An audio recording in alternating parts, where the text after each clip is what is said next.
Hi air signs, Gemini, Libra and Aquarius, Ascendant, Sun, Moon, Venus, Rising, and those of you cross-watching, welcome to your Tarot Love Messages.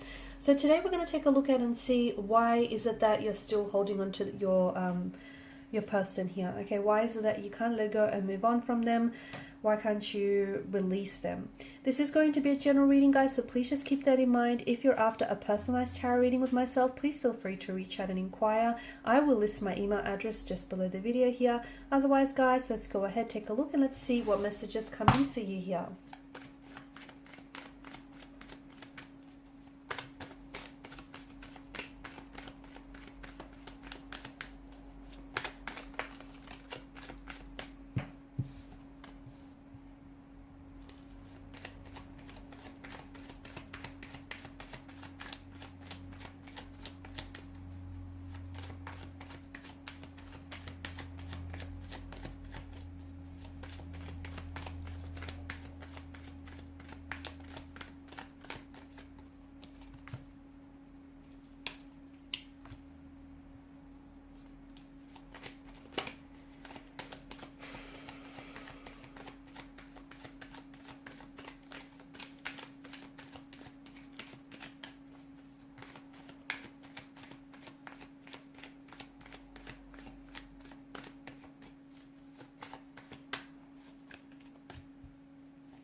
Bottom of the deck, you have the King of Pentacles, and I feel like for a lot of you, this person made you feel very safe, very comfortable, very secure, very stable, and you haven't had that. You might have never had that, or you haven't necessarily felt this way in a long time with a person. They've created such a safe space for you where you could truly be yourself, and it's hard for you to let go of that. All right, the camera's playing up. Bear with me. Okay, I feel like for a lot of you, you're not ready, okay? With the Four of Cups energy, I feel like you're telling yourself you want to move forward or you want to let go, but I don't think you're ready. I don't think you're ready to release them. I don't think you're ready to let go of what you guys had with each other and what you've built up. There may have been someone else that has come in between in the way of your connection here, therefore making this separation or making this disconnection involuntary. Okay, so it's not like it may have been another person, it may have been something else, like their I don't know, habitual addictions or their patterns, their behavior here. Okay, it may have been something that I feel like has wedged itself between you and this person. It's created this separation. So it wasn't like it was your choice to move on from this person. It's almost like you find yourself having to drag yourself away from this energy or this person purely because it wasn't healthy. It just wasn't. Something here didn't necessarily go the way that you had envisioned it to be. And with the Four of Cups energy, it just feels like you're not ready to move on from them. You're not ready to let go. And I don't think you've made up your mind to do so. I think once you make up your mind to do so, okay, you're governed by air energy here, mental energy. I feel like once you make up your mind, then there'll be no stopping you. Like wild horses weren't even able to drag you away from this. But your mind's not made up, hence why you haven't been able to let them go. A part of you is still holding on because you want to hold on, because you want to hold on to what the two of you had, to what the two of you built, and truth be told, you're just not ready. And if you're not ready, you're not ready. People can come along and they can force you and they can offer you all the advice that you want, but you're not in that space to do so. Not the emotional, not the mental, not the physical space. A part of you is also expecting for this person to come back into your life, okay? And maybe that's because that's the dynamics of the connection that the two of you had set up with one another. You'd guys, you would pull apart only to come back together. You'd fight only to make up together. So a part of you, I feel like, is still...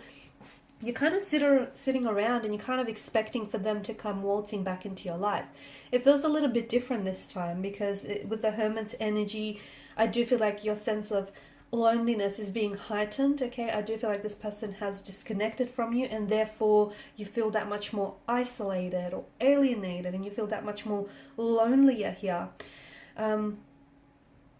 if you are wanting to cut ties with this individual, and if you are wanting to move on from this individual, even though a part of you wants to stay in it, but the other part of you, you know, is telling you that you should probably leave, because maybe this is someone who isn't able to give you that commitment or that stability, even though they made you feel very safe with them. But at the end of the day, you know, they were maybe a very restless energy or non-committal type of energy, or maybe, you know, they are capable of commitment, but they just weren't ready for it. Maybe you guys, you know, are at two very different stages of your life.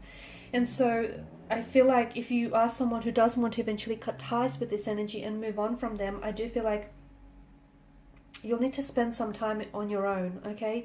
You'll purposely, right now, try and stay intentionally single so that you can get to know yourself a little bit more, okay? Get to know what you will and won't tolerate, what you do or what you don't want.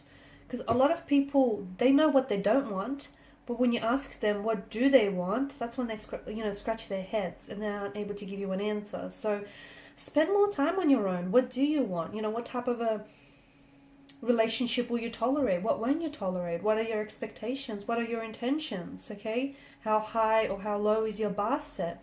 Spend some time on your own. Be intentionally single so that you can get to know yourself a little bit more. And once you put, you know, your expectations out there, you're going to attract a partner who is then going to try and meet and match those expectations. If you don't have an aiming point, if you don't have any expectations, well, then neither will your, you know, partner or your romantic energy, because how can you, you know, how do you expect to have someone who's going to come into your life and fulfill expectations that you don't quite have yourself? So if you don't have an aiming point, guess what? You're not going to hit anything, are you? So, you know, I feel like in spending some time on your own as well, you're going to get the answers from inside as well, because maybe the two of you might be able to reconnect one day, okay, and by then, you know, spending some time on your own, going through your own journey in solitude here will lead to a path of growth and transformation. And maybe when you come back together again, the both of you will be so much more, you know, aware, so much more happier and healthier, and so much more ready, okay, for all of this. But in the meantime, I feel like you need to spend some time on your own. They need to spend some time on their own. You each have your own journeys that you need to go, you know, you need to embark on. And also, I feel like not having any contact or communication from them is going to make it that much more, a little bit more easier, okay? It won't necessarily be completely easy to cut ties, but it's going to be easier because you kind of have to quit cold turkey here, because some of you, I feel like you're still in contact, or you're still in touch, you still communicate, okay? Maybe not on a frequent basis, but, and I think that's what's helping you still stay attached or still stay connected to this person. I feel like that's what's sort of making it hard for you to really move on from them. So it's just that communication, you know, you guys still talk, you guys still communicate, or even if it's not communication, maybe some of you are like spying on them on a social media platform. What's that doing? You know, how is that benefiting you, especially if this is someone you want to cut ties with? You know, you're putting yourself through some unhealthy or negative emotions by doing that. So cold turkey is the way to go. And if you're not ready to do that just yet, then don't force yourself, because it's not going to work. It's only going to backfire in the end. I also feel like with this person here, there has been some things that they might have said or done to you which has hurt you, okay, which has cut you like a knife. They've caused you a lot of pain here. They've caused a lot of turbulence in your relationship. This inconsistent energy here, this, you know, undecided kind of energy here, this imbalanced kind of energy. But I think at the end of the day, I think it's strengthening you. All this pain, I think it's inspiring growth and transformation in your energy, and it's strengthening you here. So everything that you're going through is preparing you for what's to come. This pain is also keeping you attached to them. So maybe there have been some things that they've said or done to you which I feel like you still haven't made peace with. And what will help you release them is confronting your own pain, okay? Being very honest with yourself. about the role that you played in the connection, about the role that they played in the connection, and being really honest with yourself and your emotions here. Because how can you move on from someone when you still love or care for them? Or when you still expect, you know, for them to come back into your life? You know, you can't. You can't move on from someone but still hold space in your life for this person. So it's like you need to decide, you know, whether you're in or out, whether you're ready to move on and cut ties, or whether you just want to give this a little bit longer. Because once you make that decision, I feel like you'll be able to take the necessary steps forward and move on and cut ties here. But in the end, I feel like everything that you're going through has definitely strengthened you, and it's transforming you, and it's leading you on your own personal, unique, you know, transformative journey. Alright guys, and these are your messages. Thank you as always for watching and listening. Please show your support by liking, sharing, subscribing to the channel. Bye for now.